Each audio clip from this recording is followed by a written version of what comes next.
Aye. Nay? Abstention? Good. Okay. Thank you, Lisa. And I think we're going to move on to present to speak, but I just want to ask everyone online and in the room, or just want to note that tonight is a special meeting. We're here to do what we're going to do for the third referendum, and we're kind of going with what other boards are doing for just this meeting, and that is we're going to do present to speak up front. I want to hear from everybody about what they're thinking and everything. But at the end of the meeting, we're not going to repeat as present to speak tonight. So say what you're going to say up front, and I hope you're ready. So anyone present to speak online or in the room?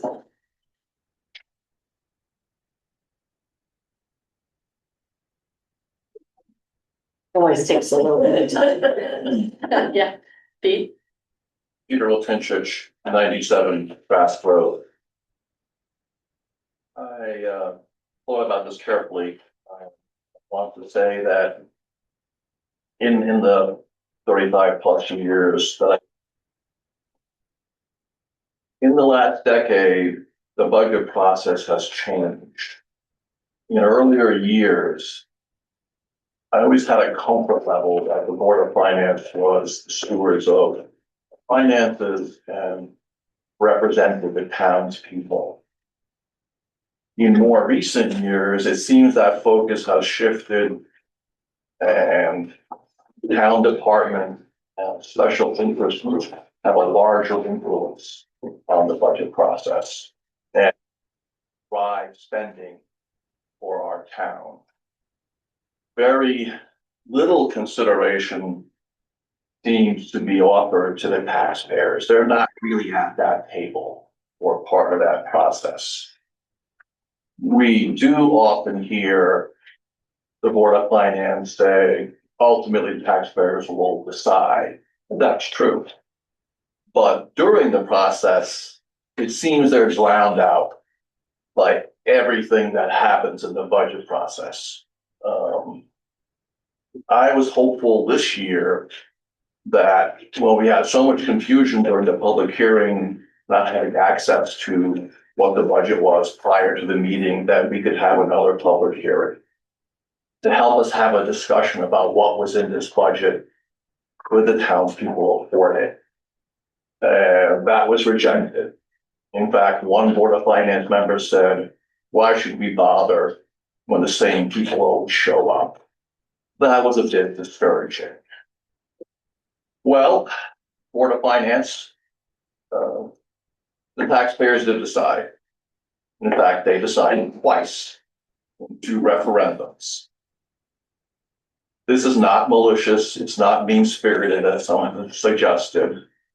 It's simply we cannot afford the increase that's been put forward. There are no cuts, as we frequently hear. What you're looking at tonight is a decrease in the increase, an opportunity most low-income families don't have. If you look at the state data, Wellington families' incomes actually have gone down. They're not even, but they're being asked to support large increases above the level. So I urge you tonight, consider us, the townspeople. Thank you very much for your consideration. Thank you. You're buzzing me. Liliana, could you unmute yourself? Maybe you were unmuted already. Okay, can you hear me? Hello? Yes, we can hear Oh, you. Okay, good evening. So, the townspeople have spoken and they have voted no. Whether, voted no for the Board of Education budget. Whether it was by 5 votes or 9 votes or 10 votes, it was more than that, but they voted it down. So that's the will of the people. And and the Board of Education and the Board of Finance need to stop gaslighting the taxpayers of Wellington by telling us that some people voted no because they thought that the budget was too low. That's called gaslighting. So I hope that you will do the right thing and decrease the budget to a more affordable, something that the townspeople can live with. Thank you.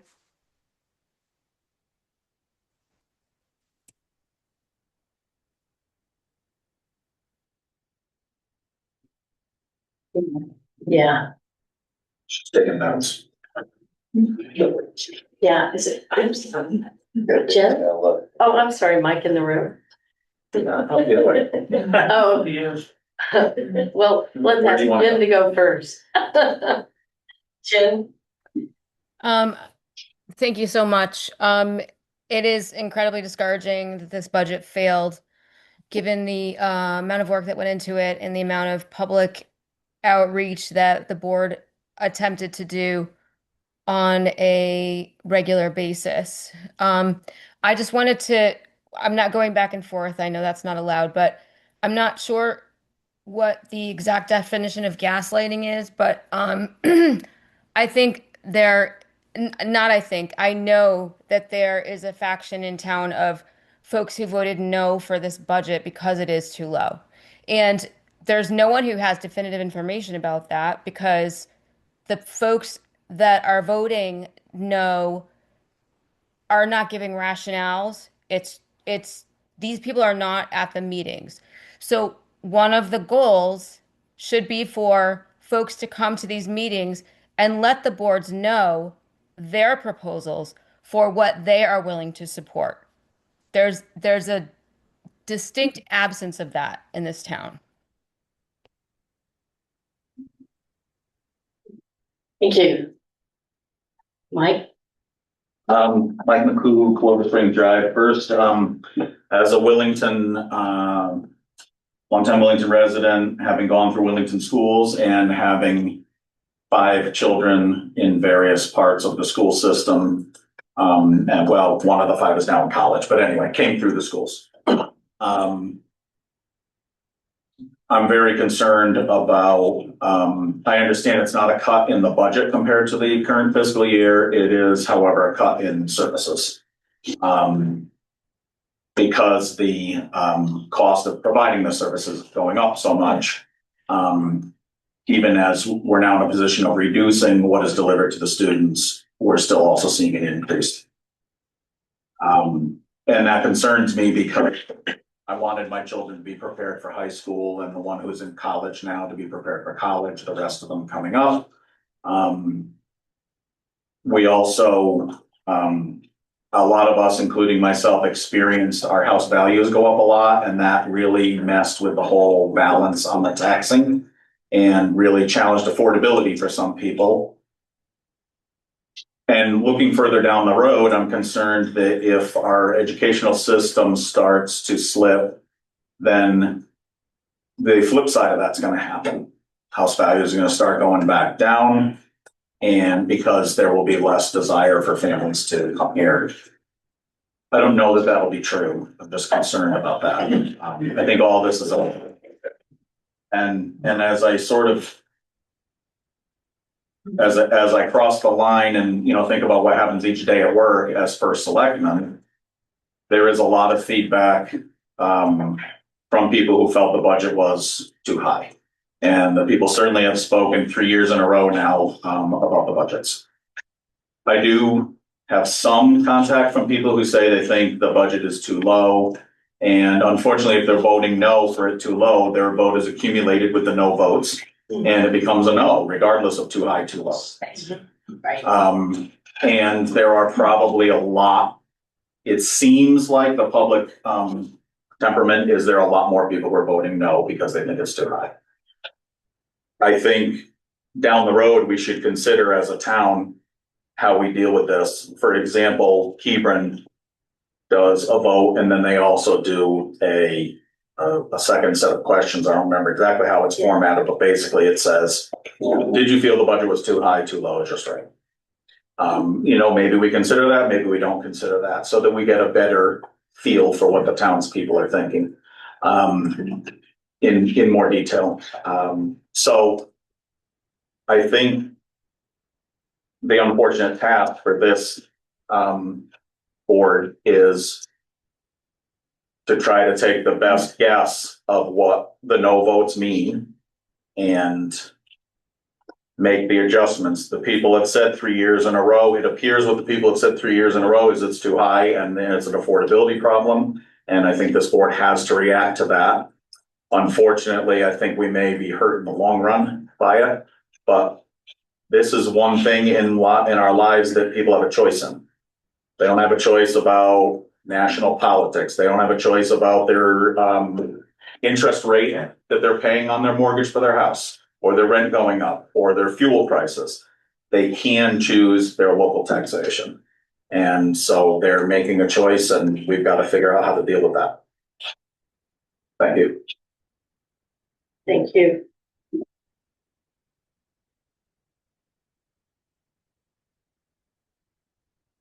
Nick? Nick Tell, Murder Road. I guess I'll start with voting feedback from my table. Take it, leave it, ignore it, whatever you want. Things that I heard from people, no order in particular, but past year's tax increase. So last year, I think Mike even may have touched upon it a little bit. The reval last year has ripple effects this year. People were talking about how the reval really impacted them pretty bad, right?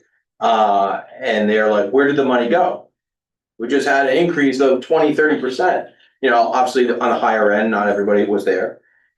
But that was a frustration going into this year. Yes, there are people that will just say no. And no, I'm not one of them. I would be a yes if the tax increases were debatable. 3% I could be, 2% under I would always be a yes. $100,000 annoyance. People were annoyed. That was one thing that came up, that there was only $100,000 that was cut. Right or wrong, people were frustrated with the school's performance. I was actually surprised, and I actually heard this at the transfer station a lot too. The new school got brought up a lot, and they're frustrated with the new school coming down the pipeline. I don't know if that's taking it out and voting no because of the frustration. Speculative. Either way, it was brought up way more than I thought it would be. Overstaffing with teachers and I wrote brass. The superintendent, principals. I know there's a debate on both sides, but it was brought up. Luxuries. And many people there, we talked about how when we grew up, we didn't have Spanish class in elementary school. We didn't have pre-K. We didn't have sports. We didn't have any of that when I grew up. And a lot of the people had the same experience. They were curious as to why these schools have that. I'm from Warwick, Rhode Island. That's how it was there. I don't know how Wellington's always been, but people that are from Wellington said that they didn't have this stuff. So, affordability in their own homes and having to work. It was multiple jobs from a few people. One person in particular, construction worker, he said he was about to retire and now he can't retire because of these tax increases. Again, feedback that I heard at my sunburn tent, non-tent table. As far as my personal concerns, I have, based off the last Board of Finance meeting, I think Jen McCoo was trying to push for this board to kind of go after the CIP money. I don't know what, it's already been said once in the Board of Finance, last time. My concern is there's gonna be some kind of manipulation that Board of Education, Board of Finance, whoever it is, tries to go after, somehow justify go after CIP money. I don't know, but I won't be surprised. There is concern, and I've mentioned this multiple times, and actually at the voting, at the table, people didn't realize that there's family members that sit on this board that also sit on the Board of Education board. People did not know that.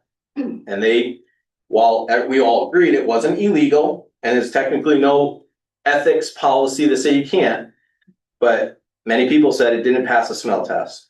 I know it's debatable again.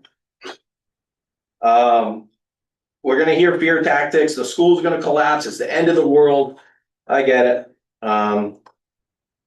Core classroom teacher ratios, I discussed that with people, and on voting day, again, it just compared to CTEA, compared to DAS from the state, when you build a new school, our ratios are so much lower than what both of those organizations, the state and Education Association, recommend. Again, the per pupil cost, I know that's a debatable thing out there. Discuss, hey, you know what, let's go with the vote yes crowd and say we take all outplacements out. But we gotta do the same for the state too, right? We're gonna compare apples to apples. And that difference is still, give or take, right around $5,000 more. It's been multiple years, multiple referendums. I try to give my small opinion to you guys. Going into the last Board of Finance meeting, I said, if we don't make a sizable cut, this is gonna be back here for a third referendum. I said that initially when we first started the process. We knew it was gonna come, it came to a second. When that second came, I said this is gonna go to the third. There's a very, very strong possibility this goes to a fourth if there's no meaningful cuts, based on the conversations that I had at the table. So tonight will be fun, I'm sure. There'll be some passion on both sides. But if there's no meaningful cuts, stand by for a fourth referendum. Thank you. Okay. Ralph? Hi, Ralph Tillis, Village Hill Road. One of the things that I've observed over the last few budget hearings is the Board of Finance so eager to resolve the budget the same night as that public hearing. I think that's a mistake. We spent 15 years on planning and zoning. When we had a major application in front of us, we never, unless it was a minuscule application or a minuscule project, we would never act on it the same night as the public hearing. We would wait and allow people time to digest what they've seen, what they've heard, what was presented. Now, what people say at the public hearing may not change anyone's mind on this board, but there may be one or two that are kind of on the fence about particular budget items. But they have to act that night. They don't have the opportunity to mull it over in their head for a week. You should have that meeting the week after the public hearing so that the board members have time to understand what some of the people have had to say. And not everybody is as eloquent as some of the people in this room. But I need to hear that. The other thing, statutory, you are allowed to add questions. Was the budget too high or too low? It's clear cut in the statute. You can do that. You should do that. How else are we going to know? Okay, last year's budget was a tough one. Because about, in rough numbers, half of the town really got whacked because of reval. And the opposite side of that is some people broke even or actually had to pay less in taxes. Good for them. But this time, that tax increase hits everybody in town that owns property. There was no break because motor vehicle taxes went down. This tax increase hits every taxpayer. And I think that's also something that contributed to the defeat initially and the second defeat. So y'all need to think carefully about how you handle this. I understand that not having that meeting immediately following the public hearing kind of pushes the whole budget process a week sooner. We've got to start a week sooner. But I think it's wiser that we do that. And that's all I have to say at this time. Anyone online? Anyone else online? I don't see anyone there. Dee Yes, Deani, Lushan Road. I did want to clarify that, for 3 years, the budgets have been voted no, but it's been exponentially clear that the school budget is the one that's giving most of the friction here. And while the increase did affect me as well as others, with all of the research that I've done, going back to ABCs and 1, 2, 3s is not going to make our school performance any better. Continuing to cut is going to make the outplacements higher, and it's going to give less and less to the students of the town.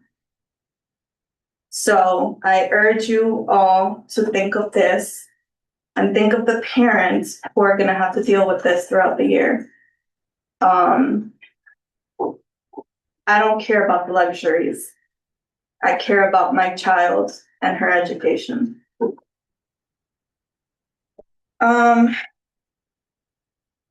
As far as sizable cuts are brought up, I just keep hearing the number $200,000 from the school budget specifically. Why? I don't know. I have heard a lot of having too much staff in our schools, but as somebody who visits the school pretty often, I know that the staff that is helping manage the school itself is necessary.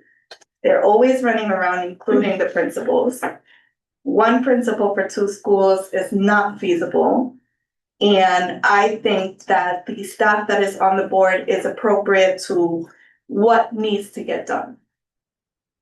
We can't expect to overload one person and then the rest of the schools run perfectly. It's not gonna work. Those are my 2 cents though. That's it. Thank you. Bob? About Chair Sparks Road. It's interesting to take an overview of this. And I understand everybody would like to have lower taxes. And it appears that the focus right now is on the school budget because people want lower taxes. Let's look at the facts. The past 20 years, we've squandered our reserve fund. Tens of millions of dollars used to hold taxes artificially low. So what's next? Once the school is cut down to bone, are you gonna move on to the road crew and say, well, we're not gonna pave any roads because your budget's up 25% this year? Well, that's because asphalt went up, that's because fuel went up. All of a sudden, we're not taking care of our roads. So I wanna know, what's the long game here? What is the long game? Once you finish with the education department, what department are you gonna move on to next that keep our taxes low? We live in a place that has almost very, very small percentage of commercial taxes coming into us. It's all about residential. Yet people move into town and the ones that are here for less than 5 years, well, I moved here, oh my God, it's so expensive. You live in a rural place. the taxes are paid by the residents on their residences. That's right. You know, and already I've heard and seen that, oh, the truck wash is coming. Well, that's really a bad thing. That's just what we need, more truck. Well, who the hell is gonna pay the freight to lower taxes? It's not having a coffee shop, another coffee shop in town. It's not somebody that bakes croissants in the morning and you get a fresh croissant and a French cup of coffee. So everybody's gotta get real about this. What are you gonna do? Just cut everything to the bone and then still reject everything because we want our taxes low?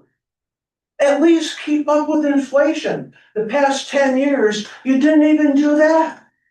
And you're wondering, oh, how come we can't? How come? Just wake up and smell the roses. That's how come. Thank you. We're just gonna do one, we're not gonna go back and forth. One comment per, if that's all right. It's not a conversation, it's present to speak. Thank you. Brianna? Hi, Brianna Rock, Village Hill Road, speaking for just myself this evening. The Wellington Board of Education has beliefs and goals that guide our work. You can find them on most of our documents. Goal number 3 is sustainable and strategic investments. Here's what it says. The Wellington Public Schools will identify innovative ways to support the success and growth of all students, fiscal responsibility, and a long-term stability of the district. The stability of our district is in jeopardy at this time. Decrease in eliminated programming is unlikely to return just simply because the cost of everything continues to raise. So that is a problem that we have identified. And honestly, long-term stability is a concern for us as a town. Kind of as Bob was just saying, we have a big problem and we need to figure it out. And I personally believe that the Long Memorial and Center Elementary Schools staff and students are the heart of our community and they're the best things we've got going. So we really need to support them. Thank you. Thank you. Michelle? So I'm really disappointed that the budget did not pass on Tuesday. And I think that's an understatement. I'm like shaking with rage is the closest I can come to that.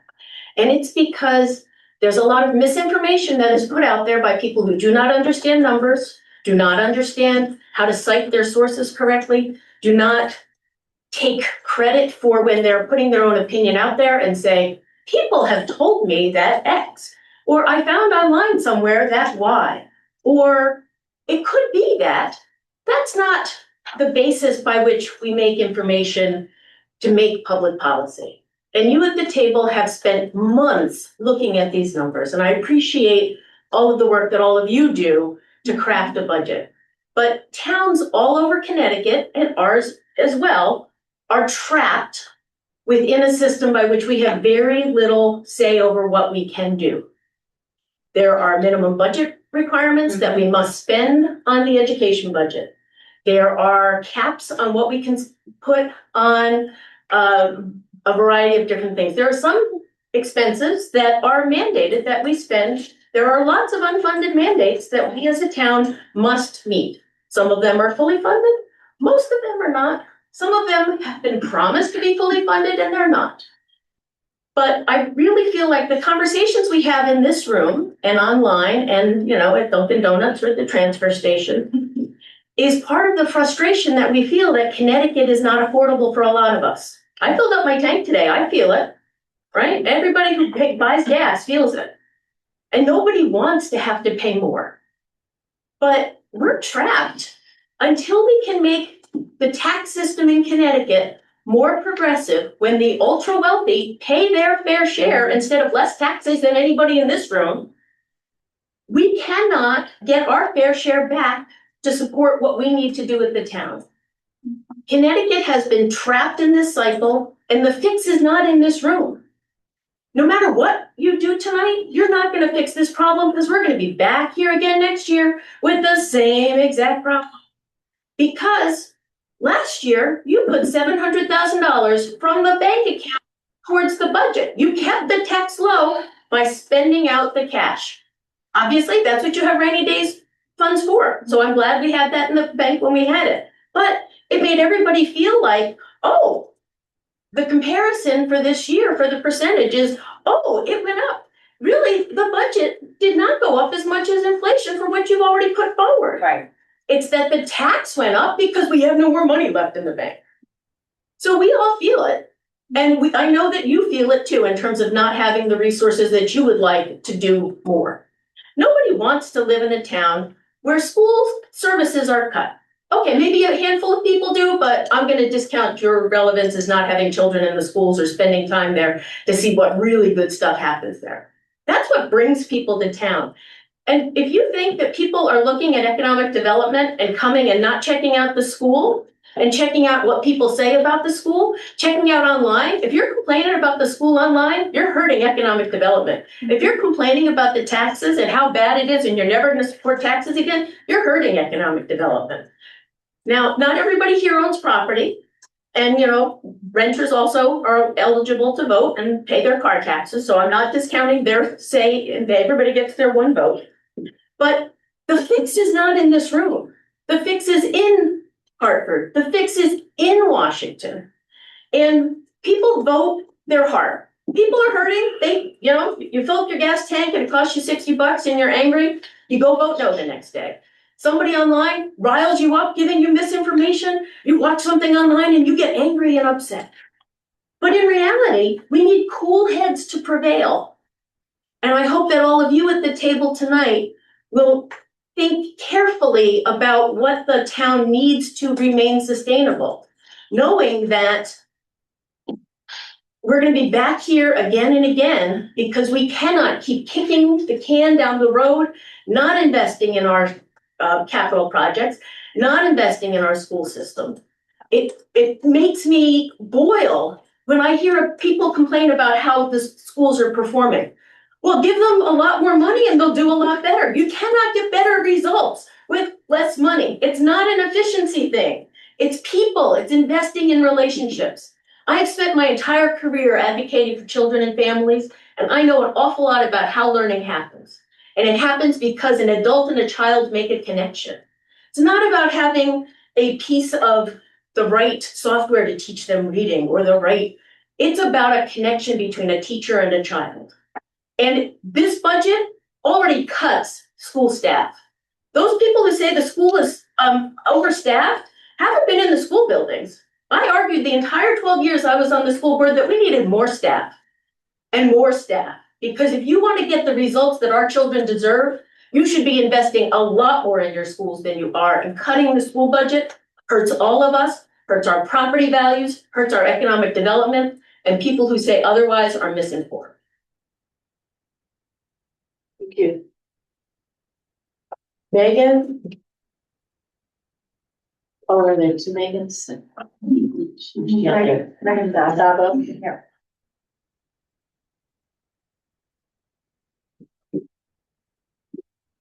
Megan, can you unmute? Is she unmuted? Yeah.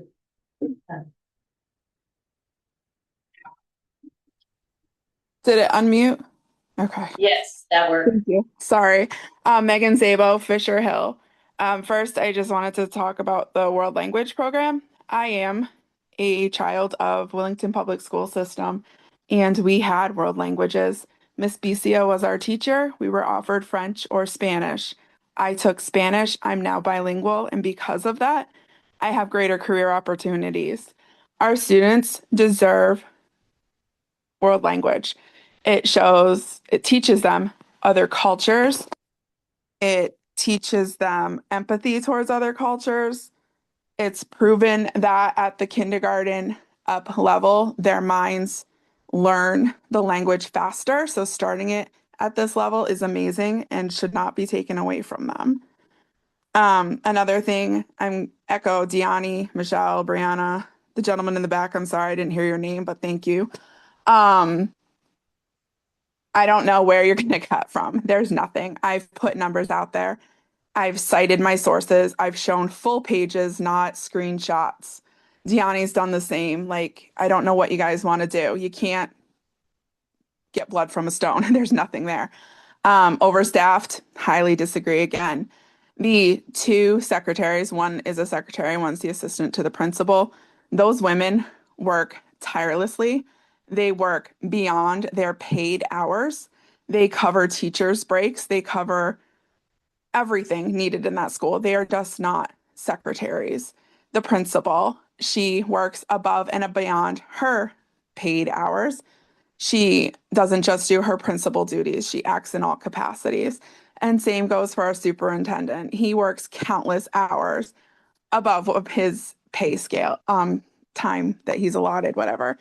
And it's just awful how people who don't know what is going on in the schools feel that they are able to put out false information when they don't know, and it's not fair. It's not fair to our children.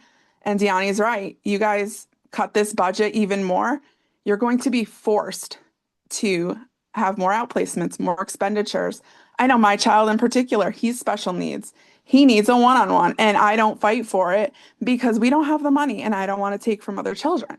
But this gets cut even more and our classrooms get bigger.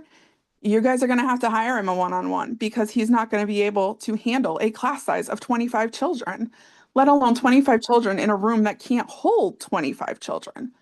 So I get prices are all up. They're up everywhere. We're all suffering for it. But our children shouldn't have to suffer. That's not okay. That's not fair. So just please take that into consideration. Thank you. Jim? Jim Marshall, Fisher Hill Road. I'll echo many of the sentiments from prior speakers.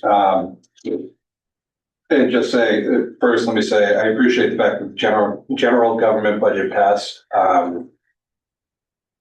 But it unfortunately falls short, and I'm incredibly discouraged and disheartened by the failure of the Board of Education budget. Because the reality is, false expectations or unrealistic expectations aside, there is nowhere to go with the Board of Education budget. And as somebody who chairs committees that deal with a lot of capital or the town's capital spending, the reality of it is the failure of the Board of Education budget is going to have impact on our reserve funds. Because that is really the only place we have left to go. Because there is no fluff in these budgets. So despite the general government budget passing, the next steps I imagine are going to be, there is going to be some transfer of capital reserve to cover what should be basic repairs in the schools that should be captured in a reasonable budget that have been spent by the schools. I'm sure that's going to happen. Maybe not at this meeting, but in months to come. To offset some of the harm being done by the fact that we can't pass a reasonable budget in town for the Board of Education. I'm sure what's to come after that, or probably tonight, is the non-lapsing fund is going to be zeroed out. And all that's going to do is mean that when we're back here in 6 months, in the middle of the year when something unexpected happens and that emergency fund is gone, we're going to be asking the Board of Finance for funding to fix it. And that's going to come from the reserve fund because there's nowhere else to get it from. It's nonsensical on its face. It is the worst planning strategy we can possibly do as a town. And it does waterfall year after year. The reason it's this bad this year is because he did it last year and we did it the year before that. And guess what? Next year is going to be even harder. These conversations are going to be even tougher and there's going to be less to do to offset it. And it's going to continue because of ridiculous financial decisions. And I understand people are hurting. That's the reality. This is what's going to happen. Because there is nowhere else to go. Until we learn to budget properly as a community, we are only making it worse for everybody we're claiming we're trying to help. And it's going to be worse next year. So I really hope, I understand where we're at, and that's the reality of the situation. That's what we're forced into now. But I hope we learn this lesson eventually in this community and we do something smarter next year. So thank you very much, guys. And please do what you can to salvage the Board of Education budget today. Thank you. Yeah. I see hands up, but I think they've spoken. Yeah. Okay.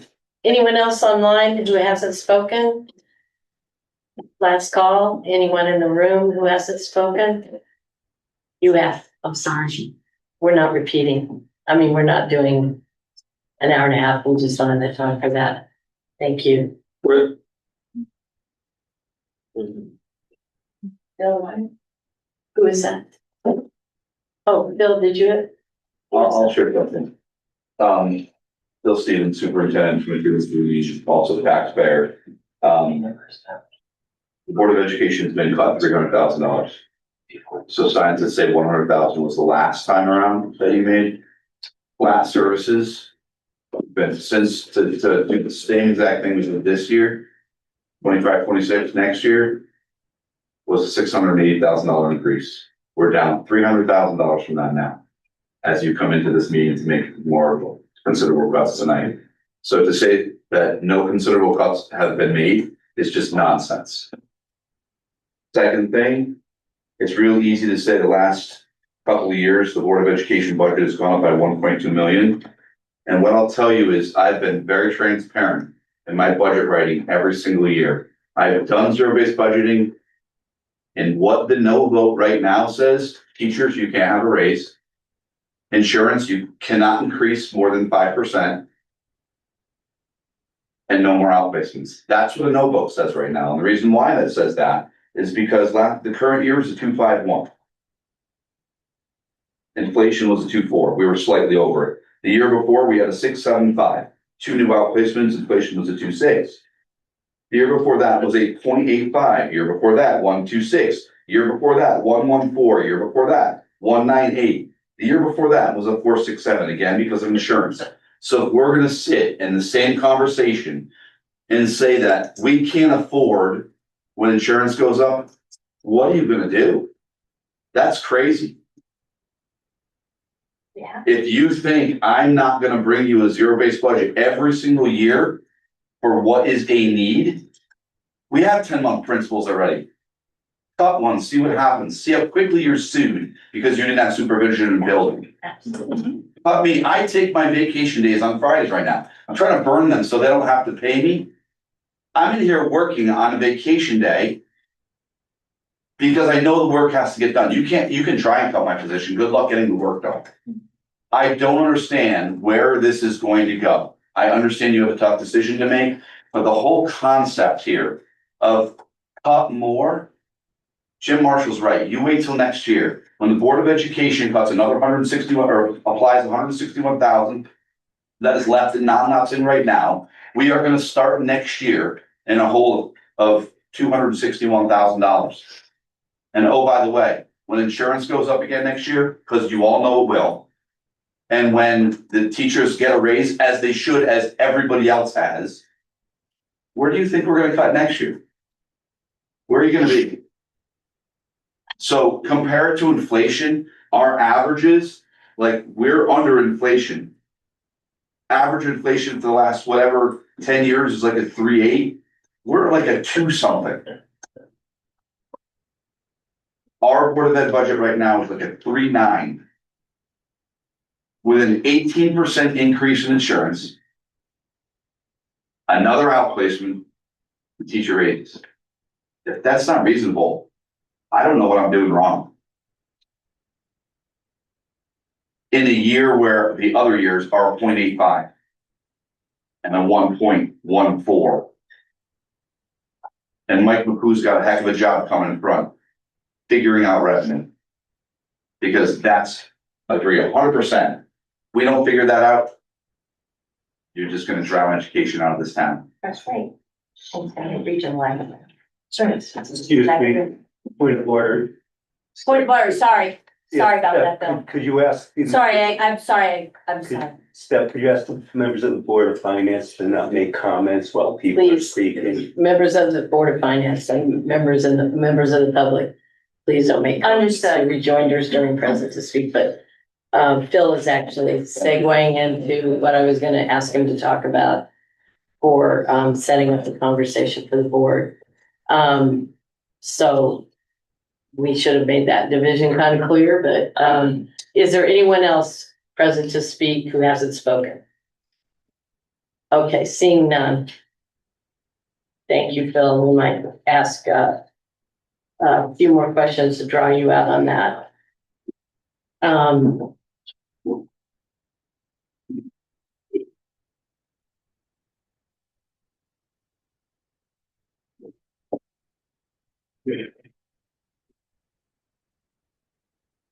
So I want to open the discussion with the board, and then, you know, have questions come from us to the other side. I think the thing that we face is what I've been grappling with and trying to figure out, you know, what's the magic juice here to solve this problem? Because what I've seen is what's been articulated by several people in the public tonight, and that is that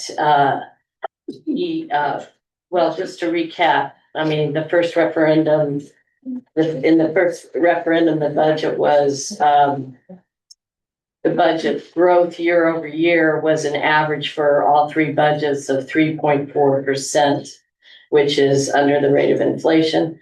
But the tax increase was 6.6%.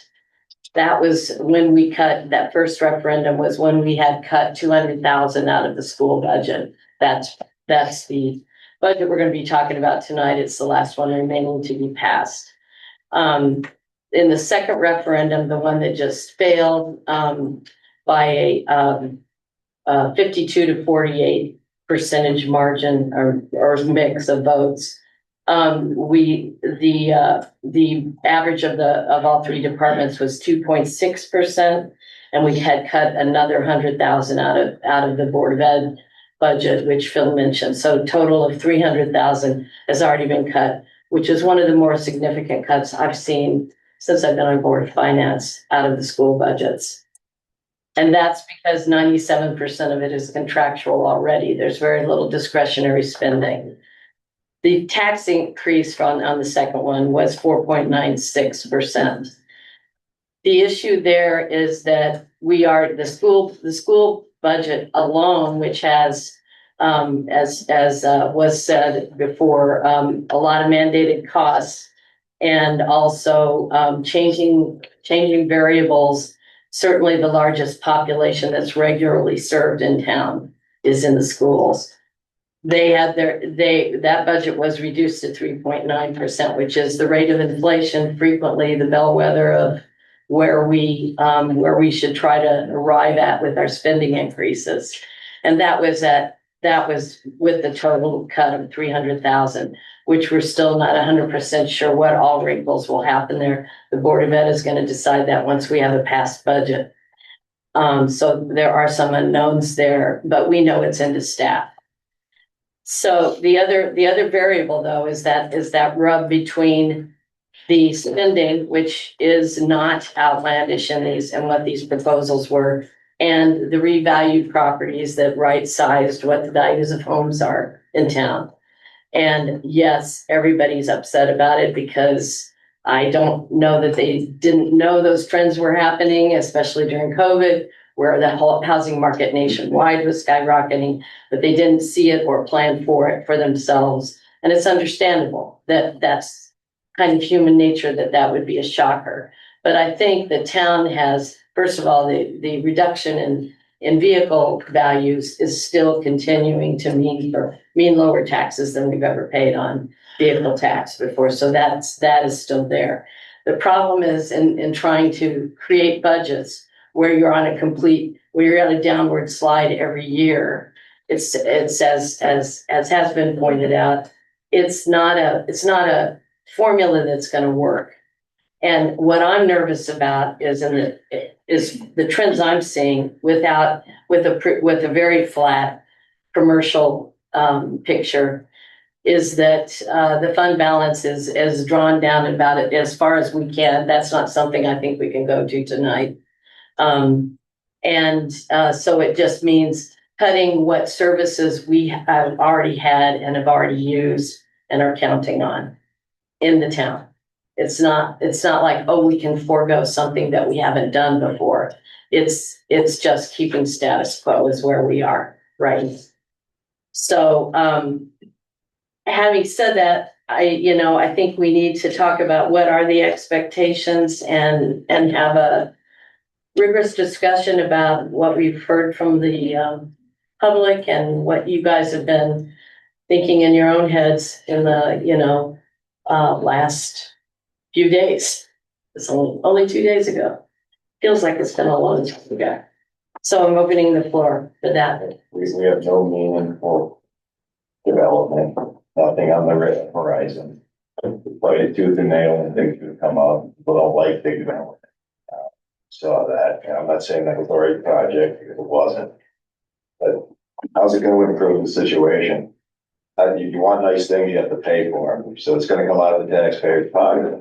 It's rather than some commercial entity helping with funding things, some of the other towns with more development. Just, you can't stay like this forever. One things, the new school, under these conditions, you can't pass the school budget now. You think the new school's gonna get a yes vote? I doubt it. For a fire station, Well, the difference, it's still got a bond in there. It's gonna raise the taxes somewhat. yeah. No, absolutely. No, I don't mean, I mean, the difference, one of the differences with the school, to my mind, is a consolidated school will definitely. Somewhat, but people look at the here and now. What's it gonna cost me out of my pocket when we lay it in there? Yeah. No, immediately. I know what you're saying about the capital or the longer term, although I think it's the last and best deal that will ever get offered. It took And state. people need to vote for it, though. Yes, that's true, but it's like, whatever it is, 95.5%. But you also start with a brand new building that, It needs to be taken care of too, and needs hopefully to be we taken do. care of. It doesn't have the kind of repairs we have now. But it's also what I wanted to say, or what I was finishing saying, was operational. There will be operational savings that are significant. What's the number? That's what people are gonna be interested. What's the number? What's the number? Yeah. And yeah, I think we should hear that. I think we should hear that. But yeah, with no development on the horizon, voted down twice. We don't do something here tonight that's got some teeth to it, it's gonna fail again. Then where are we gonna be? So we gotta do something that we're reasonably sure is gonna get through. And what do you think has teeth in? 100 grand more. Sherry, do you have data on that, on what impact that would have on taxes? 100 grand cut out of the schools. 100 grand cut would bring the rate down to 26.53. It would be at 4.3% increase in taxes overall.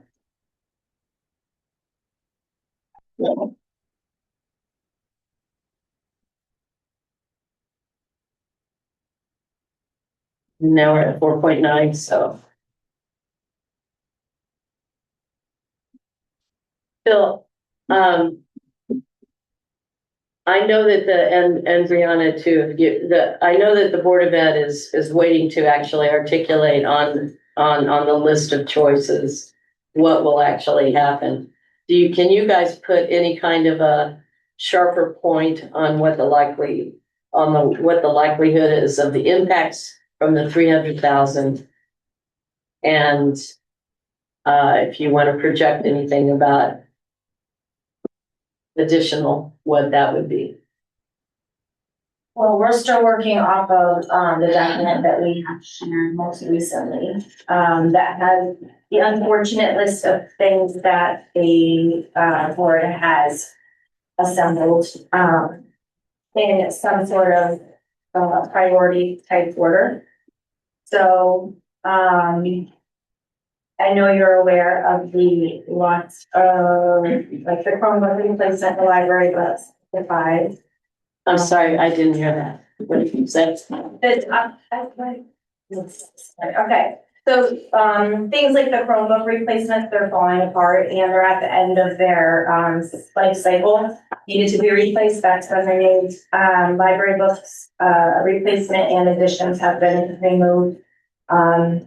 And our staff support specialists, we are down to 0 as of now. How many are there? 3 positions. Okay, thank you. Next on our list includes the pay to play program. Can you just briefly describe what that is? So student families would have to pay for them to participate in school sports, which come out to about $240 per player per sport. We have a lot of students who participate in more than one during the course of the school year, so it could be up to $700 or so per family per child. The thing to know about that is that everyone knows we do have quite a significant poverty rate, particularly amongst families with small children. So that sort of eliminates their availability to play. And if everyone's not able to play, then we just can't run the program at all. So there's that. At the next level here, we've got the center world language teacher. We talked about her and her role before, and I know Megan spoke a bit during President Speak about how it's not just the children learning a language. It also has to do with exposing them to other cultures and their traditions and so on. Next, we have the .4 physical education teacher, which helps make it so that all of the students can go to PE as often as is required, as necessary per week. Then the whole school intervention paraeducator, that's a person who helps students who are falling behind a bit and catches them up throughout the year. I would stop there. Okay. So those are the things. It's 1, 2, 3, 4, 6. That's 6 positions to get to. The whole school position was called what? HMS intervention paraeducator. Thank you. Yeah, that's not a one-on-one or special education position. It's for intervention regarding math and language. And that is the, does that cover the 200 or the 300? So what she just described, the 200 was the at the 200 level was the first 2 staff support specialists. That was at the 300 level. Yes, at the 300 level, an additional $100,000 cuts the third. And I'm saying this, if they apply every single non-lapsing dollar they have. That's to make the 300, you mean? Nope. No, that's okay. So if they apply $161,000 and the vote had passed, they would have had 1 remaining staff support specialist if they applied every dollar. Now with another $100,000 cut and them applying every dollar of their non-lapsing account, they lose the final staff support specialist. Sports move to pay to play, and they lose the world language teacher at the elementary level. Okay. If they choose not to apply all of the non-lapsing account, which is their rights, it would go into an additional 2 positions, and that would be the .4 PE teacher and the HMS intervention paraeducator. And they would make that challenging decision based upon their ability not to want to start next year at $261,000 in the hole.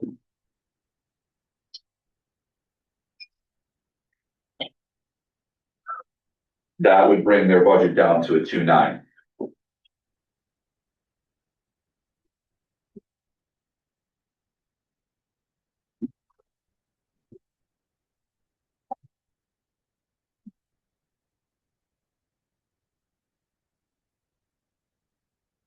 Did everybody understand that? Mm-hmm.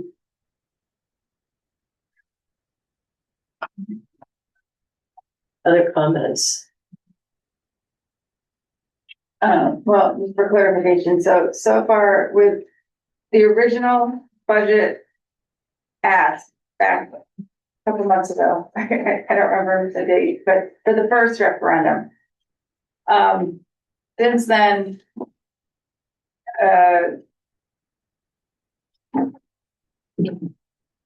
since what was originally asked to where we were on Tuesday was a cut of $300,000. And that this, sorry, I'm gonna stop, Christine. What's been challenging is where the insurance fell into this, right? Right. So I'm factoring that out. Okay. It was actually higher than that, we were at 879,000. But as we negotiated, we got more insurance savings. We've already applied all that. So that $192,000 that came off, that's how I'm getting at the $687,000 increase.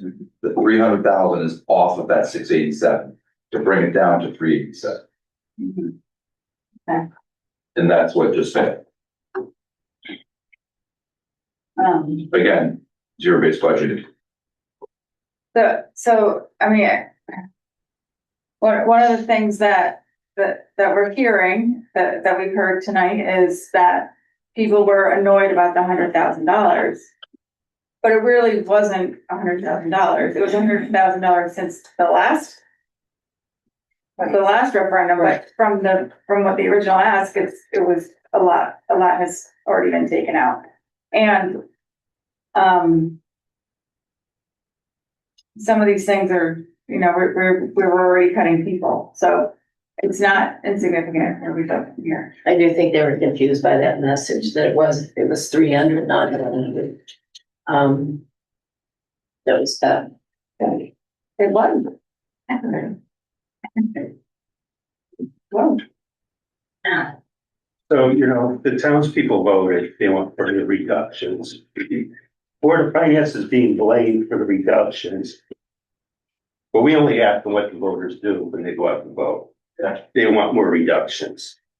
I talked to a lot of voters the past few weeks. Voters complained about the education budget, not the Board of Selectmen budget, specifically the Board of Education budget. You look at shrinking student population every year, you look at poor student performance.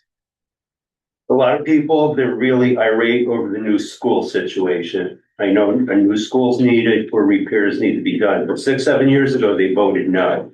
And they have seen no substantial repairs done to the schools. Money goes into CIP every single year, but no substantial repairs done to the schools. So as far as, you know, last time we were here, I asked for $300,000 in reductions. We got 100,000. So I'm still sticking with the 300,000. I'd like $200,000 reduced. I think if we don't have serious reductions to please the voters, say we go with Walt's $100,000, okay, we might be back here in another few weeks heading for a fourth referendum. And then we're going to be cutting $100,000 again. So what are you talking about overall? Another $200,000. So 500,000 Yes. altogether. Yeah. 500,000. The people voted. It wasn't a landslide. The people voted. Yeah, I know, but yeah, but okay, the vote difference, because people asked about that, was 51 votes out of 1,100. That's essentially what it was. Sadly, it only takes one though. I know, but it's a little different than it's the numbers do matter both ways, I think is what I'm saying. What'd you say? No, just, I always think about the number of people who voted the opposite way that I did. It's very close, like that many people came out and that many people voted. And yeah, it was close, but you can't just discount completely everyone who voted differently than you. Right. And none of us can. Especially if it's close. If it's way off, okay, maybe. I completely respect it and I understand it. I just think everyone has to think about all the people and how everybody thinks. Turning out an extra 50 people in this town's not easy. No. Especially for these kind of things. I think there was People still say they don't even know there was a budget referendum going on. Yeah. There's still people that say that. Yeah, there weren't We don't have any coverage. there weren't signs out there, people would not know that there was a referendum. People see the signs, they come to the tent, they're shocked. They don't even know what they're going to be voting on. We have to explain to them what they're going to be voting on. I can't tell you how many people pulled up and said, are we going to be able to finally vote no on a new school? Countless people said that. So, you know, there aren't newspapers anymore. I know. People don't get information the way that they used to. And there's The a only lot way of, that they get information is through those tests. Yeah, my wife's a public school and, teacher. and Facebook, which is not necessarily researched information. I don't take any pleasure in cutting money out of school. My wife's a teacher, public school teacher for many years. It's not fun doing this. Yes, it does have a certain impact on children. Yes, it does affect people, people's livelihoods and everything. It's not fun. I've done it in private industry for years. We've had, with layoffs periodically happen. Never fun to tell somebody that works for you they're laid off or whatever. It's painful. But what I worry about, well, is the diminishing returns of this. I mean, I think I remember, although I want to ask Phil again about that. 500,000 out of this versus, what we're talking about now, which is, I mean, what else is on the list that ends up falling by the wayside that way? Average paraeducator, world language paraeducator, HMS. And then below that is 3 classroom teachers. So, I feel like the diminishing returns it's not just what you do, what you do this year and what you live through in this budget year. I think people think, oh, it'll work out in the end. This is just a rough time. No, what it does is set a new normal. It sets a new normal for fewer teachers. What are we talking about? 6 positions, 5 positions altogether? It sounds like. You're talking about 3 more, there'll be 7 positions. 7 positions. That's huge in a town this size. I don't even know how you would operate. I mean, I really don't know how you would operate. I'm thinking that, there's one thing about people upset about tax increases, but I would think a huge amount of people would be upset with all of a sudden they've got an impact in the schools that they just didn't realize was coming. Maybe they didn't even come out to vote. I think that's a shock factor that would be really bad for this town at this time. It's not something that, in other words, that you're going to build back, because this is a town that doesn't have much stomach for actually improving services or restoring services that we were just sorry we had to cut one year. I think if we have more revenue, people would have, there'd be a bigger appetite to improve. Yeah, but can we wait for that, as you point out? We better start having an attitude that we're open for business more than we have been. But what do you think the attraction for business would be if our schools decline? I mean, really, did you look at the schools when you moved out here? What's that? Did you look at the schools when you moved out here? Somewhat. Yeah, I yes. did. That wasn't my number one factor for coming here. Everybody has Yeah. different factors, I know, but yeah.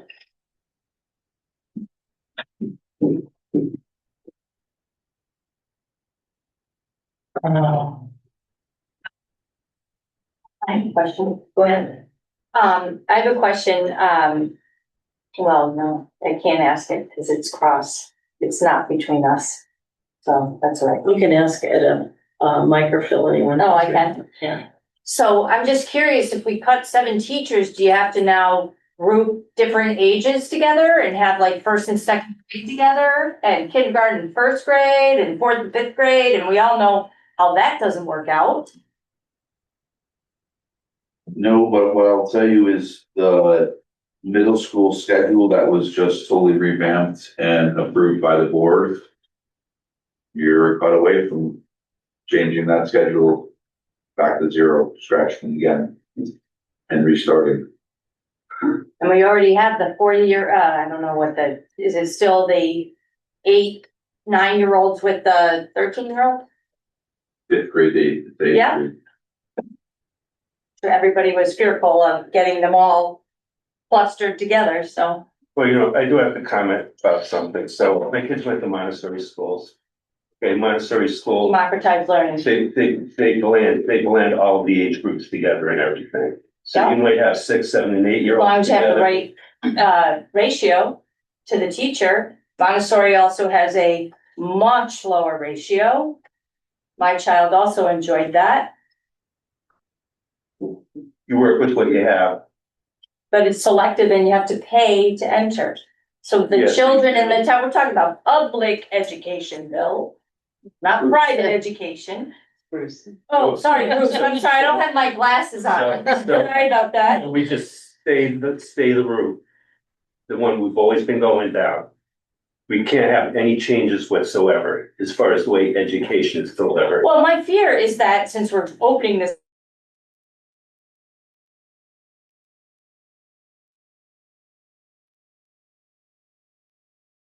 disappointed that it's gonna be exceedingly expensive and you will come to the point that Region 19 where we are, where we have no say.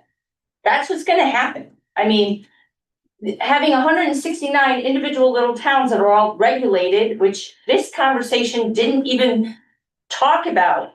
You can't cut things that are regulated. You can't cut union engagement. You can't do that.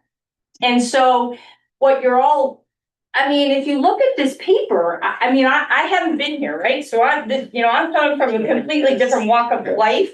You look at this paper, the mill rate stays the same. So you want $250,000 cut, but you still have to pay from your same mill rate, your same house. And so what are we doing? That seems kind of silly. Like, I don't know, you just gotta be kind of logical about it. So Lisa, you're on the Board of Finance now. What would you do? What's your suggestion to get a budget will pass? I would grow responsibly. I'm on the Board of Finance now. But that's not an answer. What would you do tonight to get a budget across? Well, I don't think that, That question matters because that's what we're supposed to do. well, I think we have to give up a bit because there was a split of 48 to 52. So I think the responsible thing is to meet people in the middle. But cutting in another $250,000 doesn't help anybody in this room. It doesn't help. Okay, we're talking about the children. It doesn't help anybody, nobody. So if you want to give a little bit, then you all should come up with something, I think, shy of 100,000. I don't think you should go deeper because it doesn't make any sense. It's just like you're not even talking about, it doesn't make sense to me. It absolutely doesn't make sense. I feel like what we've been doing in the last couple of years when everything sort of came into this, perfect storm of difficulty and getting doing reasonable spending, keeping it under wraps, but still having a problem doing it because of the value on houses and all that. I just feel like we're chasing a number. We're chasing a sense and a number, and we don't even agree on what the sense is. I mean, we're basically reading tea leaves, but and some people think this is a big statement of saying we've got to just slash the school budget. I mean, first of all, there's no capital in this because that's in the selectmen's budget.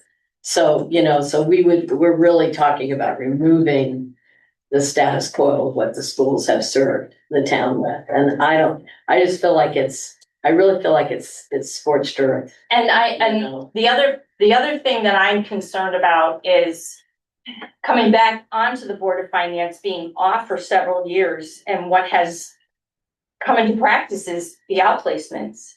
Why are people attracted to Wellington? Because there's no barrier to enter.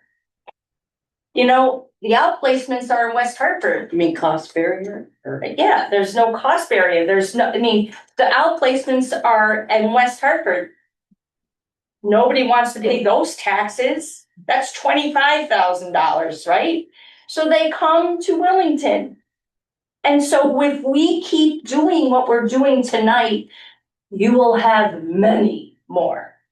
I have seen this grow over 17 years. So you're saying we need higher taxes to keep people out so they don't bring kids here? I think we need to have a budget that isn't different than the surrounding area. We don't want to be the attraction for that, do we? That's what I'm hearing in this room. I hear it from everybody. Like the low baller special. Yeah, the tag sale. Yes, that's what I'm saying. We will make it so poor people can't take it that high. Okay. Well, where in Connecticut is it less? Okay, Well, that's what we're discussing, I think Walter. a community, I hear you. I think a community has all variety, though. It's not like, it's one demographic in town. It's an array of demographics. But I just heard people come here because it's cheaper and they can dump their kids in our outplacement program. And pay Well, I lower think taxes. that's what, Yeah. well, what do you think that is? I don't think that's the case. I think you've got a lot of situations in society now that contribute to more special needs and everything. And I'm not gonna get into that, but I don't think it has anything to do with people shopping for taxes. All right, then why are we upset Yeah. that there are 7 Yeah. outplacements? That's what the conversation When has the been. status quo used to be 2 or 3. It's really recent years. I can't remember how fast it's grown, but it's been in the last 3 or 4 years. Yeah, It's really Student skyrocketed. population, based on the student population, that's an exorbitant amount of high Yeah. cost, high specialized needs. And that's super uncommon. Yeah, you're right. But in the last, I'll call it 20 years, in my last decade as a teacher, it has skyrocketed recently. I'm not making assessments on why, because there's socioeconomic, there's medical, blah, blah, blah. But it is not sustainable at its current rate, which, by the way, which brings another point where at some point, there is a floor and there has to be a no, even if it's mandated. If it's not, if our money doesn't exist, it just doesn't get paid. I don't have an answer, but there is a floor of.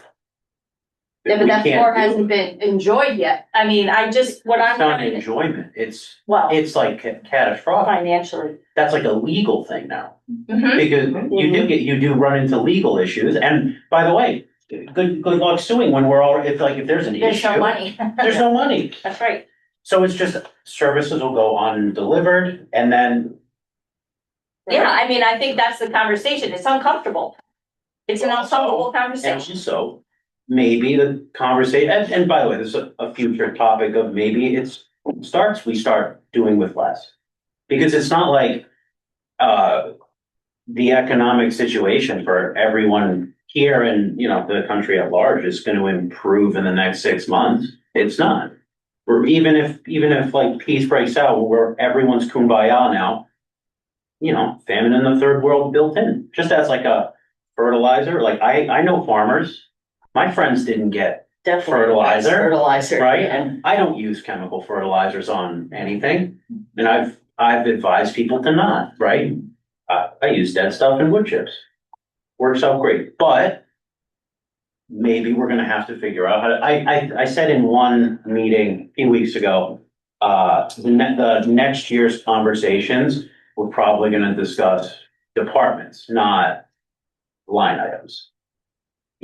And I look at the glass half empty because I'd rather be I'd rather not be surprised and be like, oh, yeah. So that way I'm not hyper destroyed by a conclusion. So, but in regards to a number, we have to get to a number that people will tolerate. 100,000, we're probably back here.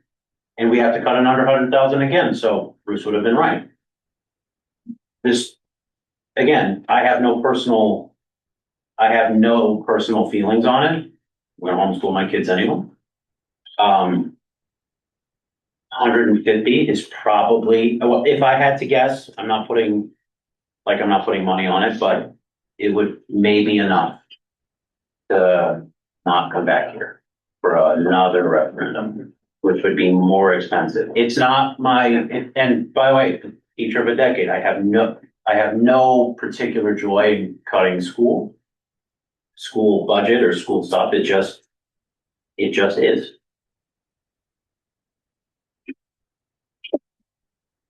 And there's personal feelings and everyone can get upset or not or happy, and it just is. It's gonna keep going.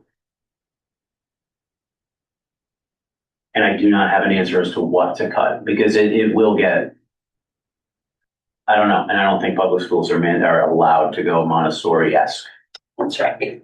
I don't think because I taught in Mass and we had certain strict standards, but I've also worked in better schools and technically the worst district ever, and it's not.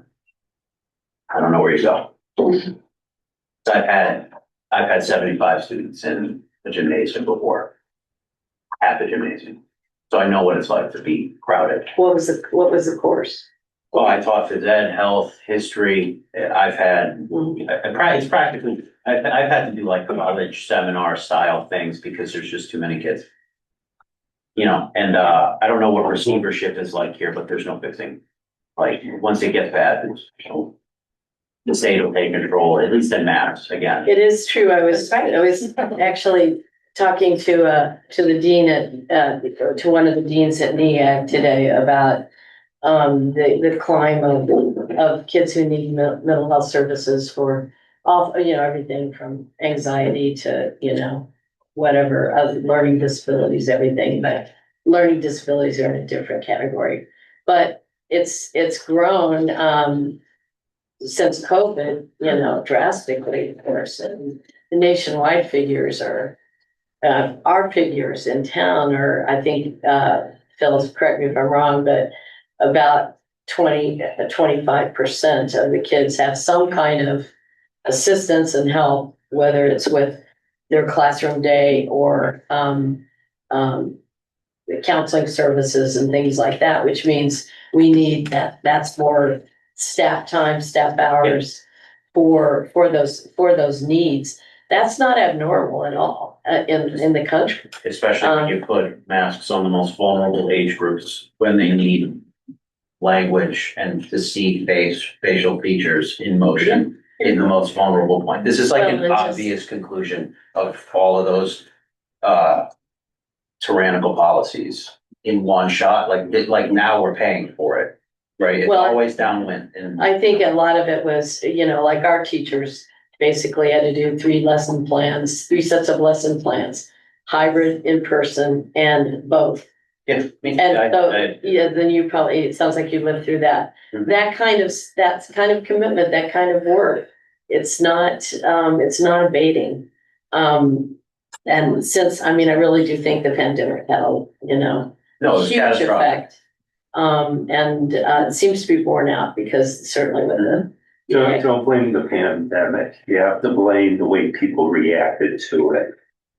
You can blame both. Yeah, I agree. think, you're not wrong. I think people 100%.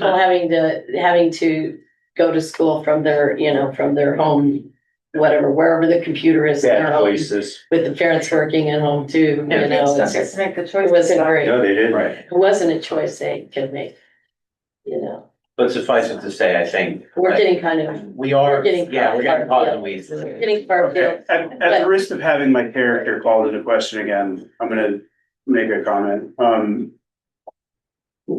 Their budget started out at roughly $10 million. We'll just call it for the sake of easy math. Yeah, Because easy math, I heard your comment, and I know that you've already said that I'm not good at numbers and I shouldn't be on this board, but it's our Jay, conversation now. Jay. Please just- Jay, We're okay. don't engage. Easy math real quick, roughly $10 million, 97% of which is mandated.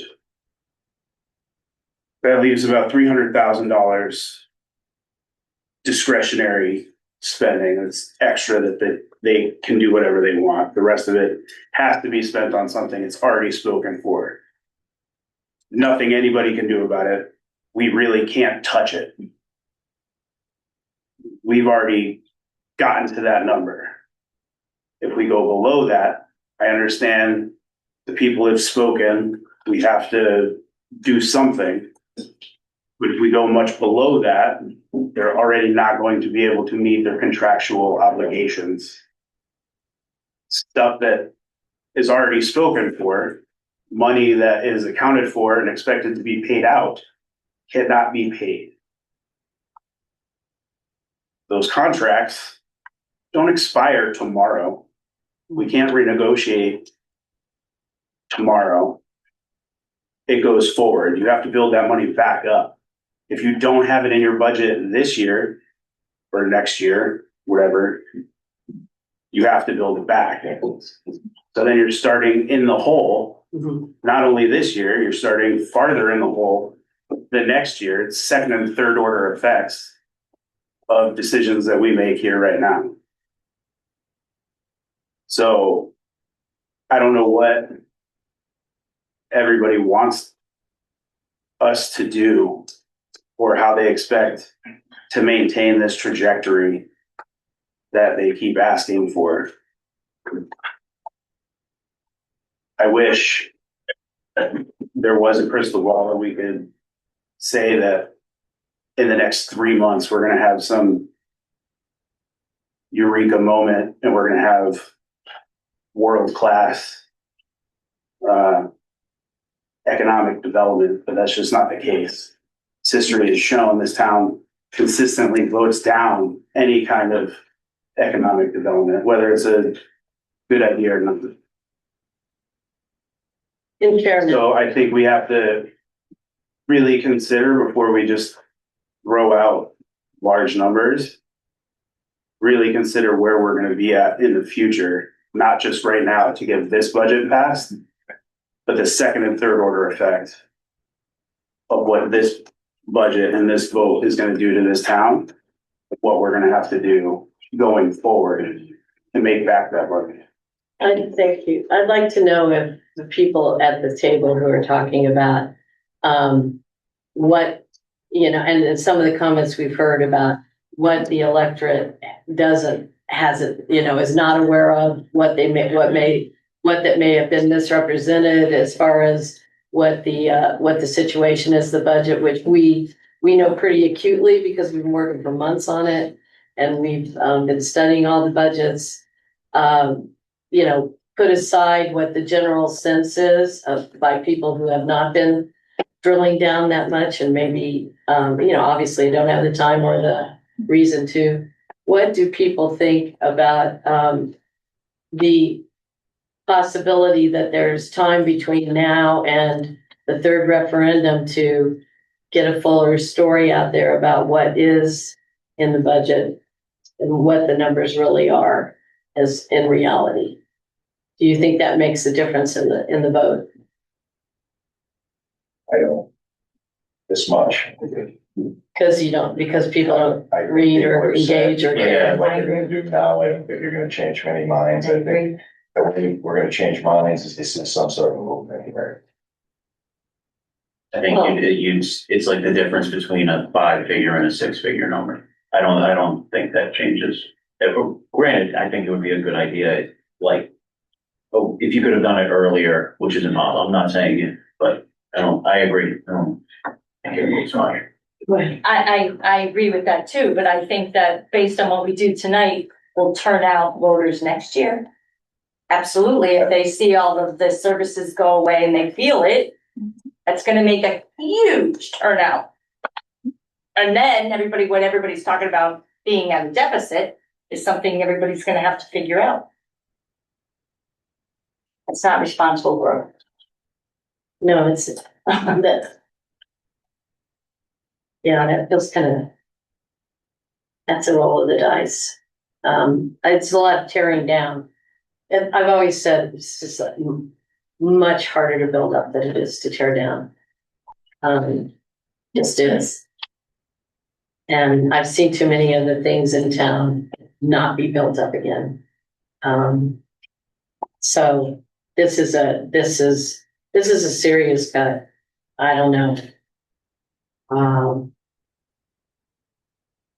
I feel like we're just kind of grabbing, this figure because of how many zeros it has in it, or what someone's notion, maybe someone who's not experienced the schools, maybe, hasn't put kids through the schools, hasn't gone through the local schools themselves. It's Still doesn't take away from the fact that the voters voted it down and they want reductions. No, you're right. But when they feel it, it may change it. Yeah. Because of the lack of understanding of what the impact is. And that's why you have a board of finance in town. To help guide. The voters guide by voting. Well, that's one piece.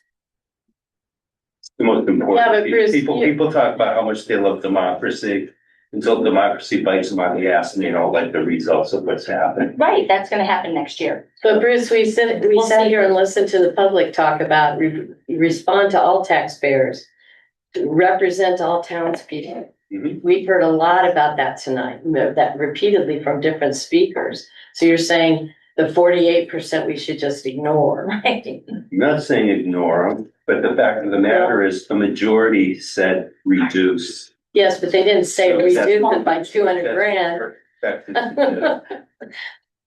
Doesn't matter. I put a figure out. We'll all put a figure out. The fact of the matter is So we did I. have to reduce.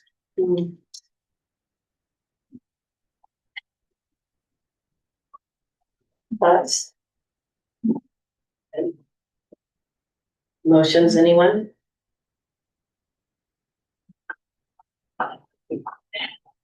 I make a motion that we reduce the budget by $50,000. I'll second that. Further discussion or discussion period? Be back here in a few weeks.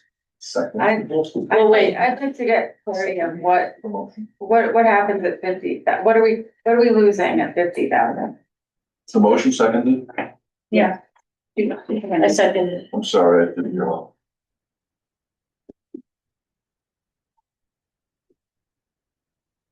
It's, I mean, if they follow the next thing in sports, that's if they do the full 161. If they do half, then it's 50,000.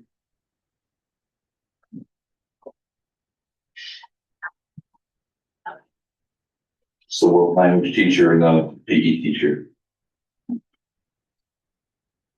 If they retain 61,000 of the, If they only apply half of their non-lapsing funds, okay, it's, they lose sports, the world language teacher and the .4 PE teacher.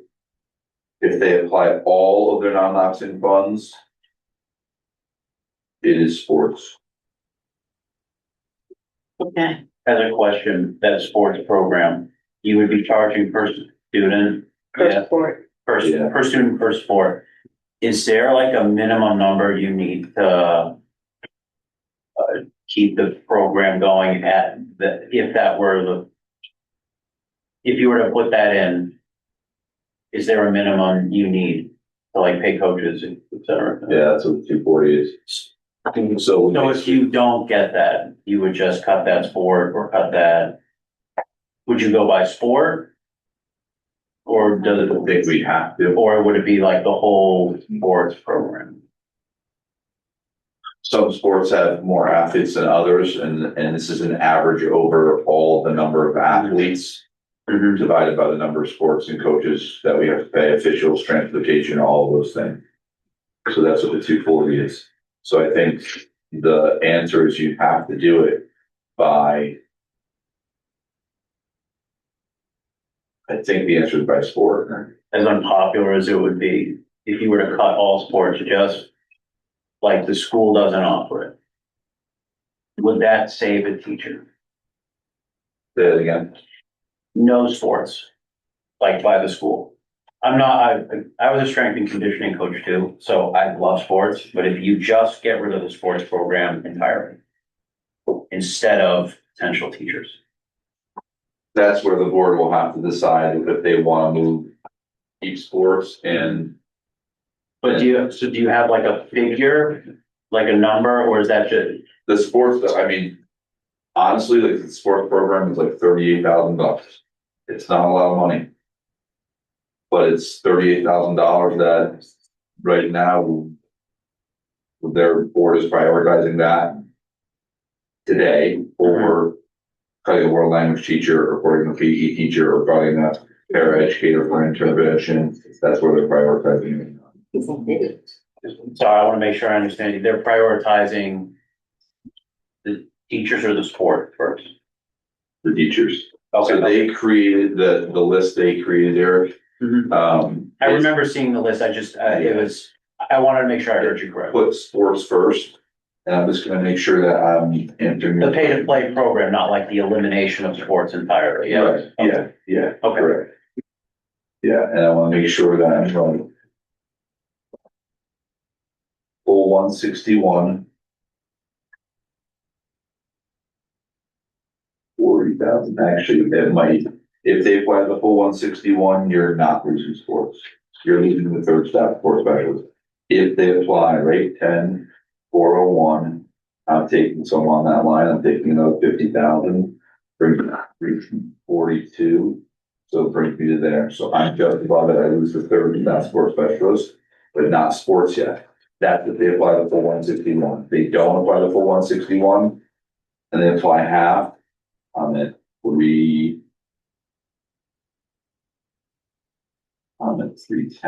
Yeah, it's the .4 teacher. It's the world language, it's sports and stuff, but they lose a lot more if they don't apply all the ones.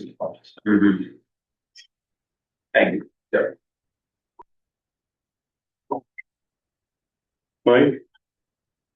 Hey, Mike, Yes. I'm curious about something. How much does each referendum cost? You know that figure? We don't have this one in the budget. Yeah, I'm just trying to think of all the various components between the advertising and the, Last year, 7 grand or something. Last like that. year's, the third one, I believe, was closer to 10, but it was because we had to have special services, some hand stuffing of envelopes and, you know, bend Yeah, over backwards to there's- get the tax bills out. And we still were, you know, had a month late, we were a month behind, not a month late getting the bills out, but a Yeah, month the, late getting the um, revenues for the sure. advertising cost is very variable depending on how many lines are in Right. the, call, not the call, the ballot. Right, And well, really, even in the call for the town meeting, the advertising lines change. So I think it's been between 5,500 and close to 10,000. yeah, I think the third one has been particularly high. Sherry, do you know what the legal cost is for the budget legals, the ones for the budget, for the referendum, not for the. You mean the legal ads? Yeah, the legal That's ad. town clerk does that. Okay, and Hannah does it for something else, right? She does legal clerk on the piece of it. The legals for the, it's split. It's split between the selectman's office and the, town clerk's office. And so that would be really an AP thing, like you probably wouldn't have it in there because you would just have a line item. Right. We'd have to look at all the individual bills and like, we don't even have the bills in yet for the last one from the newspaper and all that. Okay, So. thanks. I was gonna do this in present to speak, but I forgot to, and it's pertinent. So we did hear from the Parks and Rec director in town, very brief, comment. Since we're talking about, I didn't even know if we were gonna end up talking about pay to play sports. Wellington Parks and Rec, it's very brief. Wellington Parks and Recreation Sports Athletic Programming for the youth of this community. In an article by Project Play, they cited several academic studies that state the importance of youth involvement in sport and physical activity. Quote, sports activity helps children develop and improve cognitive skills, improved academic achievement, including grades and standardized test scores. Children who reported no exercise were twice as likely to have mental health problems, particularly related to anxiety and depression, unquote. And the note continues, continued support for youth athletes helps ensure that Wellington's children have opportunities to grow, thrive, and succeed both on and off the court or field. We support the Board of Education's challenging decision as it considers moving to a pay-to-play sports model. We hope that if the move occurs, it doesn't affect a student's ability to participate in interscholastic athletics. That's signed by Rachel Signor, the Parks and Rec director. Okay, we have a motion on the floor. Are there further further statements or questions of Phil or anyone else in the room?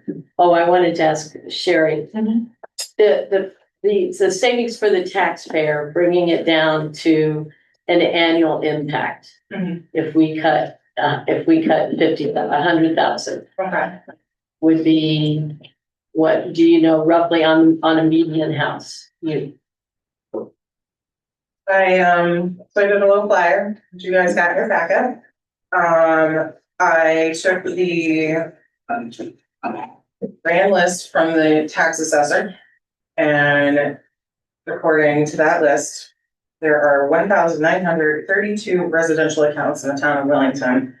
They are valued, they are assessed at $440,666,830.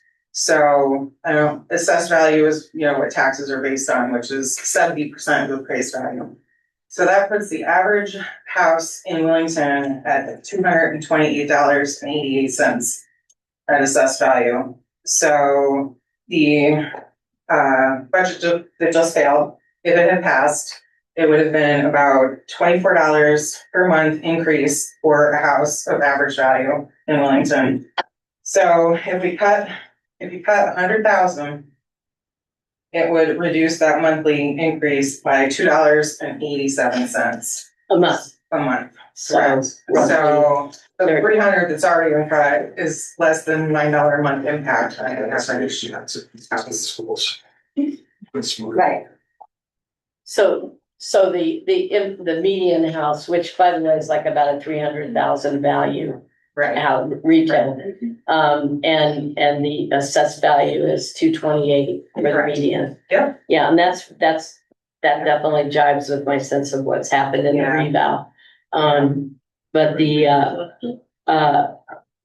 tax impact for that is about $300 annually. Right.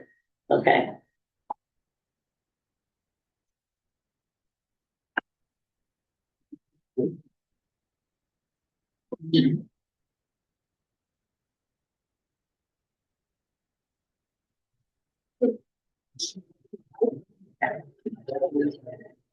So we're not talking about a huge household impact on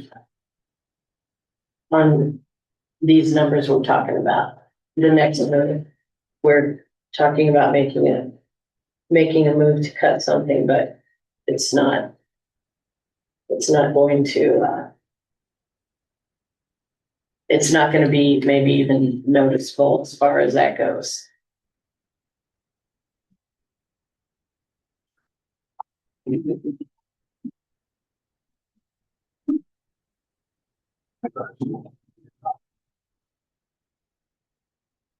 Any further discussion? We have a motion on the floor to, can you read that back for us? Going back.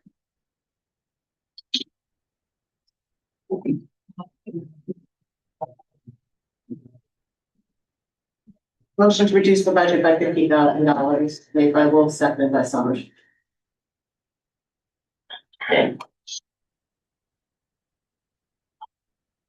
All in favor? Aye. Let's do a voice vote on this one. Don't you think? Lisa, would you do that? Mr. Ross? Aye. Wolf? Aye. Ms. Summers? Aye. Smells? Aye. Mr. Pressoff? No. And Mr. Waller? No. And that passes.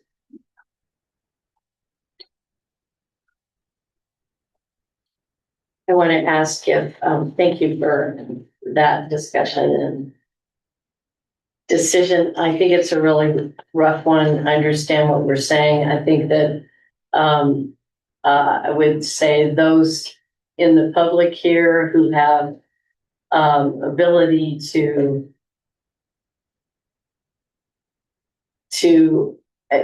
educate or to talk more about what the impact on the schools, I guess, really the schools, if, I know that you guys are meeting Tuesday. Maybe the Board of Ed could put a clear picture on what that impact is. so that the voters really know what. And then I don't know, Mike, it's probably too late to do questions on the ballot. That's an interesting. Clarifying. I We can ask, talked about it. I can ask on Monday. Yeah.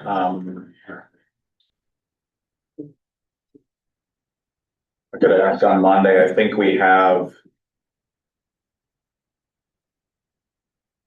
The challenge is we'd have to have them as quickly as possible because it affects the call for the town meeting. Okay. So we have to have that. It would have to go on the agenda for the Board of Selectmen's meeting properly to be able to be put into the call for the town meeting properly, to be able to get on the ballot for the referendum. Right. So basically, we'd have to have the questions approved Monday. So I remember this, do you guys remember when we did this, we had this discussion before last year? Yeah. And we didn't have the time to get it printed or something, but what were you gonna ask?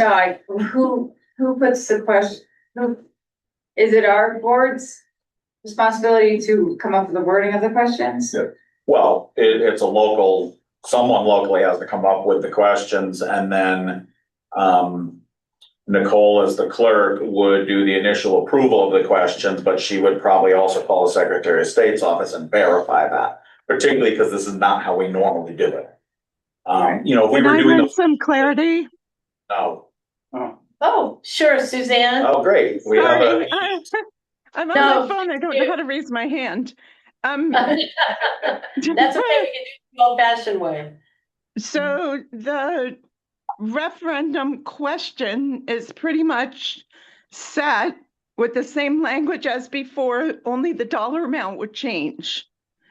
If we were to add advisory questions to the ballot, I'm not saying it can't be done. It can be done. We could, just as an example, yes, if you voted no for this budget, did you vote no too high, no too low? 2 questions. They could be added to our ballot, but it would be really important to have those questions run by someone that could give a legal opinion on the appropriateness of the wording, because they don't exist in our records. Does that make sense?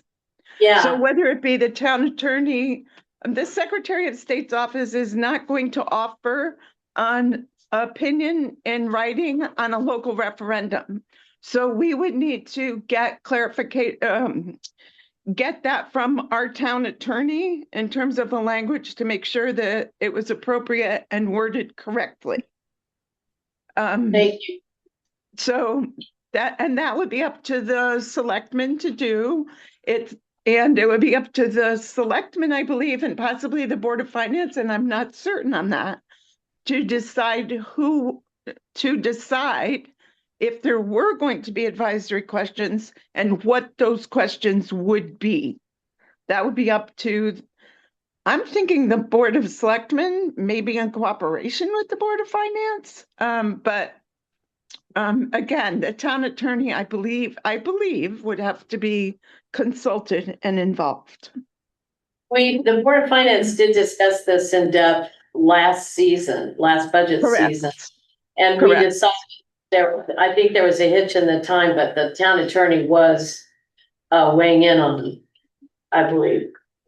Yes.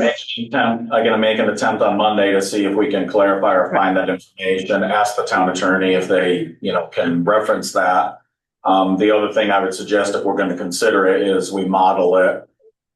Probably the most expeditious way is model it after what Hebron does, because obviously, hopefully Hebron has gotten it approved by their attorney. So hopefully our attorney is gonna say, yes, I see how Hebron's doing it. People aren't challenging it constitutionally or anything. I know Berlin. I just looked up Hebron's ballot and they didn't have an advisory question on there. Berlin does. Berlin? What does it say? A lot of towns do have advisory questions, and I might even have something in the files that we got last year from one of the towns around us that did it. Unfortunately, I'm not able to access that drawer currently and won't be for a while. So, yeah. You know, with the first referendum, So their May 26th referendum looks like it just has the question about the budget and the CA. maybe I'm completely wrong, but I think so. But other towns do it.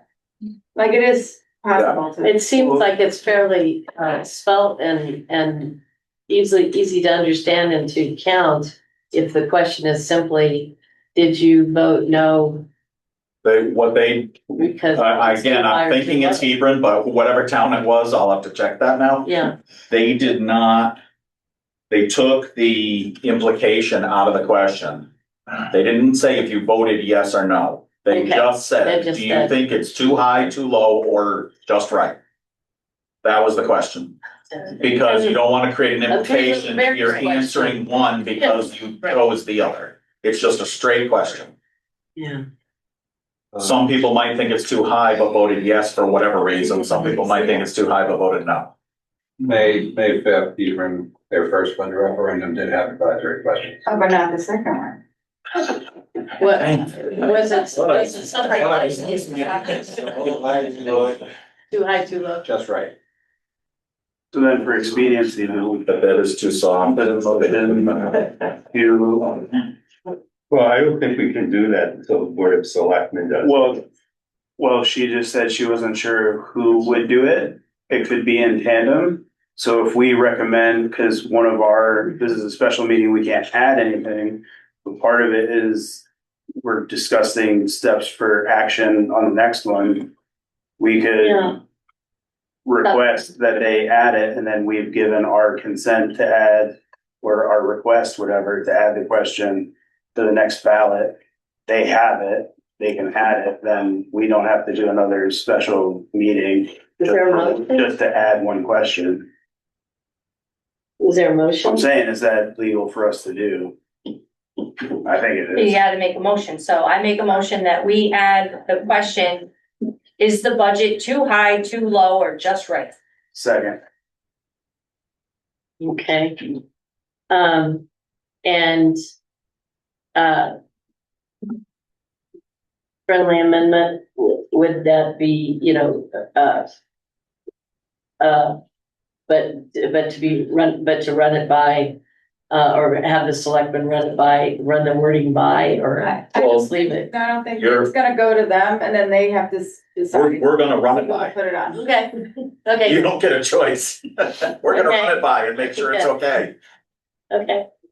Is there a second? Yeah, second. Second, okay. Discussion? Could I just ask a question, please? Sure. You said the question that would be added to the ballot would be, is the budget too high, too low, or just right? There's two responses for each question on the ballot, yes or no. So if you ask the question, is the budget too high, too low, or just right? And somebody says yes, somebody says no, what is that telling you? It's kind of an ambiguous answer. I feel like that's an ambiguous question. Do you know what I mean? Like a different set of numbers. So I would just encourage you to think about a question that would give you the information that you're seeking. That's all. The problem, as I said before, was the people I talked to in Hebron said that if you ask the question, first of all, If you stipulate, if you stipulate whether you had a yes or no vote and then why, you just add more chance for the data to be skewed. You also put implications into it. The thing was, keep the question as simple as possible. Did you feel the budget was too high, too low, just right? Or the request, whatever you want to say. Right. And the interesting thing was, if you look at the results of that referendum, by having the question very simple, you can see a pretty clear pattern. Like, I remember one of the votes, I don't remember if it was a yes or a no, but I think it was like a no vote on one of the questions, and they had maybe 5 different budget questions. Mhm. the no votes on that question were a number something like 550 no's. And the two highs were something like 519. So you could see a pattern. But the person I talked to, who has had a lot of conversation with the town manager, said that it was felt from a data point of view, you had to keep it as clean as possible. Otherwise, you'd have to do very detailed questions. Right. And you'd have to trust the people who voted no also answered in the same fashion. You have to simplify it. And you could also say, I don't like it, I think it's too high, but I support it. So. Yeah, and you're only gonna get that, I mean, you could try exit polling and that's gonna cause a whole lot of problems. Like, we can make progress, but we can't fix it. Not tonight. Okay. So. Does that mean Marcus to go through or not? No, you mean, To vote on it or not? I mean, do we? I think it's information, because even if they, you know, Yeah, the more data we get, the better. It would definitely inform our decisions better going forward. Every year we've had the same debate. yeah. Do you have any thoughts, Trevor? Put it out, just no per minute information. Yeah. I'd be shocked if there were more reasons for voting it down because it was too low. Also, at worst, it just doesn't get the A-OK from legal, then it's not up. Yeah, There's no harm in it. yeah, right, it's up to this. Okay, so did we vote on it? No. Okay, all in favor? Do we need a roll call vote, or can we just do a vote, simple vote on this? All in favor? Aye. Opposed? No. Abstentions? Okay. Did you get that count? Okay. Thank you.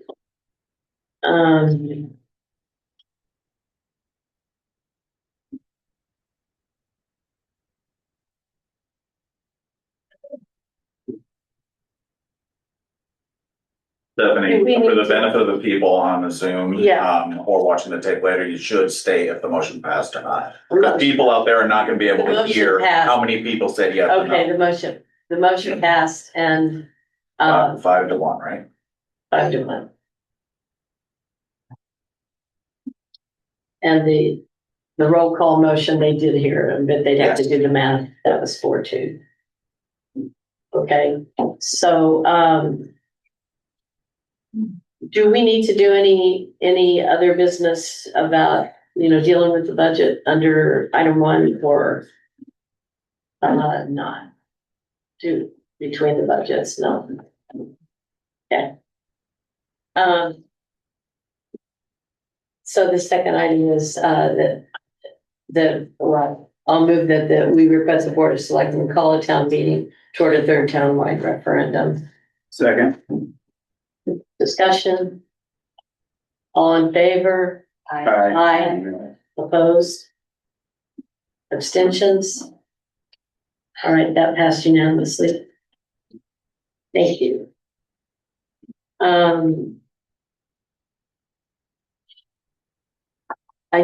I think that, we're gonna move right to adjournment, but before that, I just wanted to give the members of the board any, opportunity to say anything that they feel was unsaid.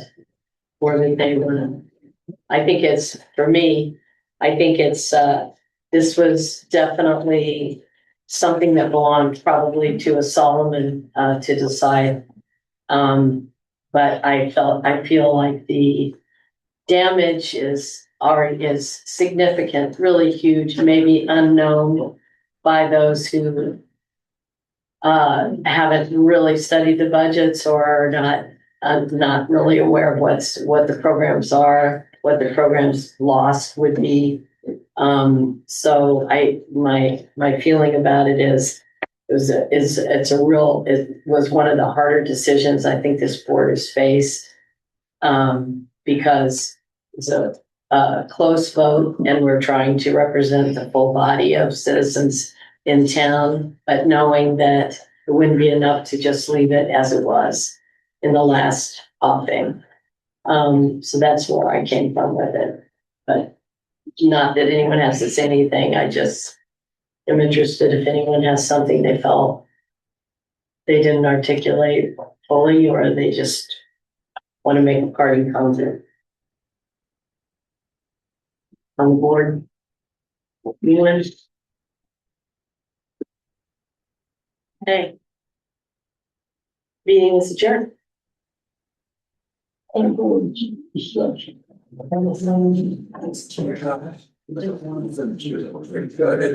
you.